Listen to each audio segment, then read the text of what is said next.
जाइए, रुकवा दीजिए, फिर रुकवाइए।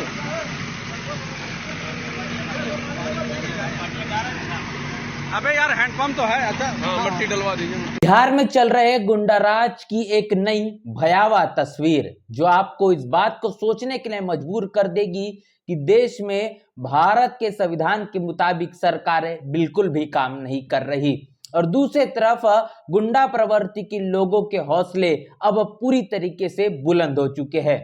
बहुजन समाज पार्टी के नेशनल कोऑर्डिनेटर रामजी गौतम, इनके जरिए पीड़िता के घर जाकर तमाम मसले का संज्ञान लिया गया है। आखिर क्या कुछ हुआ है, तमाम प्रतिक्रिया आपके साथ साझा करेंगे। इसके साथ साथ एक ऐसी तस्वीर सोशल मीडिया पर काफी ज्यादा वायरल है, जो वीडियो में आप देख पाएंगे कि एक तरफ बुलडोजर चल रहा है और एक छोटी सी बच्ची अपने किताबों को लेकर दौड़ते हुए नजर आ रही है। आखिर इस वीडियो के पीछे की वास्तविकता क्या है, समाजवादी पार्टी के मुखिया अखिलेश यादव ने इसके पीछे की सच्चाई बयां की है।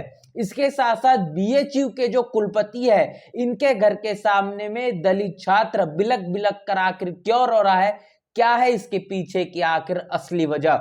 बात यहां पर नहीं रुकती ही, देश के अंदर जिस तरीके से गुंडा प्रवृत्ति के लोगों के हौसले इतने ज्यादा बुलंद हो चुके हैं और सांप्रदायिक माहौल का वातावरण लगातार देश के अंदर प्रचार और इसका प्रचार किया जा रहा है। नागपुर की हिंसा आपने देखी है और तमाम मसले को लेकर वंचित बहुजन आघाड़ी के राष्ट्रीय अध्यक्ष प्रकाश अंबेडकर ने औरंगजेब के साथ साथ छत्रपति शिवाजी महाराज को लेकर एक बड़ा खुलासा किया है। और दूसरी बात यह कि चंद्रशेखर आजाद, इनके माध्यम से देश के वीर सपूतों ने जो वो वीर गति को प्राप्त किए हैं, उन वीर गति प्राप्त हुए सपूतों को लेकर जो अपनी संवेदनाएं व्यक्त की है, वो क्यों है आपको जानना सबसे ज्यादा जरूरी। इन तमाम खबरों को लेकर आपके बीच हम हाजिर हो चुके हैं, जो इस देश का मनुवादी जातिवादी मीडिया साझा नहीं करता। सबसे पहली बात करते हैं बिहार प्रदेश की। हाल ही में बिहार प्रदेश को लेकर तमाम खबरें सुर्खियों में देखी जा रही है, लेकिन गुंडाराज जिस तरीके से अपने चरम सीमा पर पहुंच चुका है, एक वारदात इस तरीके की जो बिहार के औरंगाबाद से है। दलित परिवार से आने वाली युवती होली के दिन होली तमाम अपनी सहेलियों के साथ खेलती है, लेकिन उस दौरान मनुवादी जातिवादी सामंतवादी सोच रखने वाला शख्स इस तमाम वारदात को देखकर आग बबूला हो जाता है, जाति सूचक गालियां देता है और आए न बाय देखते हुए अपनी कार उस दलित बच्ची पर चढ़ाने का काम करता है। और जिस तरीके से तस्वीर हम आपको दिखाने की कोशिश कर रहे हैं, जो हालात किया गया है कि अस्पताल ले जाने से पहले ही यह बताया गया कि बच्ची अब इस दुनिया में नहीं रही। ये 13 वर्षीय कोमल पासवान जो दलित समाज से ताल्लुकात रखती है, इसको लेकर बहुजन समाज पार्टी के नेशनल कोऑर्डिनेटर राज्यसभा सांसद इंजीनियर रामजी गौतम, इन्होंने बहुजन समाज पार्टी के तमाम कार्यकर्ता पदाधिकारियों के साथ पीड़िता के परिवार से मुलाकात की है और उनके घर जाकर बहुजन समाज पार्टी इस पूरे मामले को लेकर न्यायिक तौर पर हर संभव तरीके से लड़ाई लड़ने के लिए तैयार है। ये तमाम बातें कही गई है। इसके साथ साथ इंजीनियर रामजी गौतम ये कह रहे हैं कि कोमल पासवान के घर वालों से मिलकर उनके दुख में शामिल हुए हैं और परिवार को इस बात का आश्वासन दिया गया है कि न्याय की लड़ाई अब आर पार होगी। 14 मार्च को 13 वर्षीय कोमल पासवान की एक सामंतवादी ने होली का त्योहार मनाते हुए वक्त गाड़ी चढ़ा दिया और उसकी हत्या की। पहले उन्हें चमार और दुसास करके गाली दी और फिर गाड़ी चढ़ा दी, तो जाति सूचक गालियों का भी इस्तेमाल किया गया। और दूसरी तरफ जब यहां तक नहीं बनी, गुस्सा इतने सर चढ़ कर बोला कि अपनी 4 व्हीलर जो है उस कोमल पासवान पर चढ़ाने का काम कर दिया। जिस तरीके से तमाम तस्वीरों में आप देख रहे हैं कि 13 वर्षीय कोमल पासवान जिस हालात में दिखाई दे रही है, इससे आप अंदाजा लगा पाएंगे कि इसका बचना कितना ज्यादा नामुमकिन देखने को मिल रहा है। इस तरीके की चीजें अब बिहार में समय के मुताबिक आसमान छू रही है। आंकड़ा किसी भी तरीके से थमने का नाम नहीं ले रहा।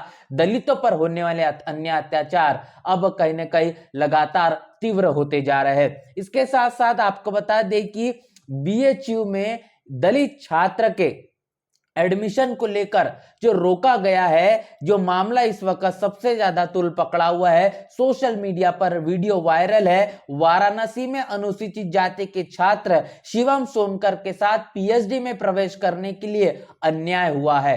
पूर्व व्यवहार जिस तरीके से किया गया है, उनके विभाग में आरईटी एक्सटेम्पेड श्रेणी के 3 सीटें खाली होने के बावजूद 2 सीटें पहले से ही उपलब्ध है, उसके बावजूद भी उन्हें दाखला नहीं दिया जा रहा है, उनको दाखला नहीं मिलने से रोका जा रहा है। एक दलित छात्र को उच्च शिक्षा लेने से जिस तरीके से रोका जा रहा है, एक दलित छात्र को भी अगर बीएचयू और तमाम विश्वविद्यालयों में इसी तरीके की तमाम वारदातें देखने को मिल रही है, मामले देखने को मिल रहे हैं, जिसे पीएचडी में एडमिशन तक नहीं दिया जा रहा है। आखिर इस बात का आप अनुमान लगाइए कि अगर पीएचडी जैसे तमाम उच्च शिक्षा के लिए दलितों को लगातार रोका जा रहा है, तो अमूमन तौर पर बाकी बड़े पैमाने पर जो शिक्षा संस्थान है वो दलितों के साथ किस तरीके से व्यवहार करते होंगे। जब पूछा जा रहा है तो शिवम सोनकर को ये कहा गया कि आपकी जो जगह है वो हमारे जूतों में है, आप जूते साफ करने का काम करें, ये पीएचडी वीएचडी के चक्कर छोड़ दे। इस तरीके के शब्दों का इस्तेमाल किया गया है, जो रो रो कर बिलक बिलक कर अपनी आप बीती बताने का काम शिवम सोनकर इनके जरिए किया गया है। और मुख्यमंत्री को पत्र लिखकर ये तमाम मामले का संज्ञान भी दिया गया है। अब इस बात का इंतजार है क्या योगी आदित्यनाथ उत्तर प्रदेश के मुख्यमंत्री के जरिए क्या इस मामले पर कोई संज्ञान लिया जाता है या फिर नहीं। इसके साथ साथ एक और खबर आप समझिए कि जो उत्तर प्रदेश के अंबेडकर नगर से निकल कर आ रही है, एक प्रशासनिक अधिकारी अपनी शान दिखाते हुए लोगों की झोपड़ियां गिरा रहा है, दूसरी तरफ एक बच्ची अपने हाथों में अपनी कुछ किताबें लेकर भागती दौड़ते हुए नजर आ रही है। ये कितना भावुक करने वाला वीडियो है, जहां पर एक तरफ देश में भारतीय जनता पार्टी लगातार चुनाव के दौरान नारा लगाती है बेटी बचाओ बेटी पढ़ाओ, लेकिन शिक्षा का स्तर देश में जिस तरीके से गर्त में जाता हुआ नजर आ रहा है, आए दिन तमाम सरकारी स्कूलें लगातार बंद हो रही है और ऐसे में जो दलितों की झोपड़ियां है उनको भी बुलडोजर बाबा इस बुलडोजर के जरिए लगातार गिराते हुए दिखाई दे रहे हैं। वीडियो साझा किया गया है समाजवादी पार्टी के मुखिया अखिलेश यादव ने। अखिलेश यादव कर रहे हैं कि उत्तर प्रदेश के अंबेडकर नगर में प्रशासनिक अधिकारी शान दिखाते हुए लोगों की झोपड़ियां गिरा रहे हैं और एक बच्ची अपनी किताबों को बचाने के लिए भागने पर मजबूर है। ये वही भाजपाई के लोग हैं जो कहते हैं बेटी बचाओ बेटी पढ़ाओ। क्या इन लोगों से इस बात की उम्मीद की जा सकती है ये बेटी बचाएंगे बेटी पढ़ाएंगे? अमूमन तौर पर ये नारा नहीं, ये चेतावनी है और ये चेतावनी के तौर पर भी देखने को मिलता है। इस बात के कई उदाहरण लगातार दिखाई पड़ते हैं। तो ये तमाम आप खबरें देख रहे हैं जो इस देश का मनुवादी जातिवादी मीडिया आपके साथ नहीं साझा करेगा। नागपुर की हिंसा आपने देखी है, जिस नागपुर की हिंसा में 2 पक्षों में किस तरीके से सांप्रदायिक माहौल को भड़काने की कोशिश की गई और निजी संपत्ति को बड़े पैमाने पर क्षति पहुंची है। इस मामले को लेकर अब देश और दुनिया में लगातार बहस छिड़ी हुई है। भारत में इस बात को लेकर चर्चा है कि औरंगजेब की कब्र खोद देना चाहिए, औरंगजेब की कब्र जहां पर है वहां से उन्हें हटा देना चाहिए। और इस बात को लेकर देश का मनुवादी जातिवादी मीडिया लगातार चर्चाएं बहस कर रहा है। लेकिन इस मसले को लेकर वंचित बहुजन आघाड़ी के राष्ट्रीय अध्यक्ष प्रकाश अंबेडकर कह रहे हैं कि छत्रपति शिवाजी महाराज हिंदू और औरंगजेब मुसलमान, इस तरीके से रखकर इस देश के अंदर धार्मिक तौर पर लोगों को अनेकों प्रकार से सांप्रदायिक माहौल को भड़काकर दोनों को एक दूसरे के खिलाफ लड़ाने का एक बड़ा षड्यंत्र भारतीय जनता पार्टी और आरएसएस का है। और आने वाले चुनाव जो होने वाले हैं, खासतौर पर 2026 में ही लोकसभा के चुनाव होंगे, इस तरीके का दावा प्रकाश अंबेडकर ने किया था। उसी मुताबिक इस अनेकों प्रकार की चीजों को लाकर महत्वपूर्ण जो मुद्दे देश के अंदर में है, जिसमें शिक्षा है, रोजगार है, सुरक्षा है, स्वास्थ्य है, इन अहम मुद्दों पर देश की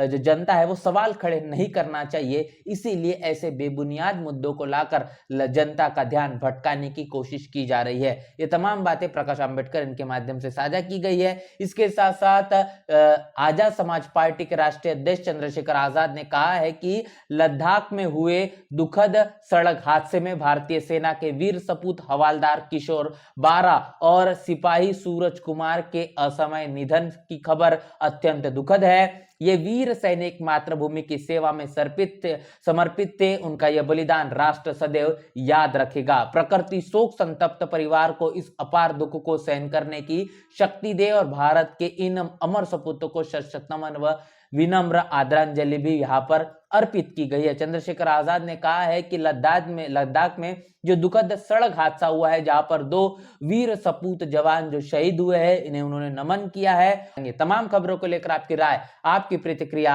लिखकर कमेंट बॉक्स में जरूर बताएं। बने रहे नेशनल चौपाल के साथ, मिलते हैं नए वीडियो में, तब तक के लिए जय भीम, जय भारत।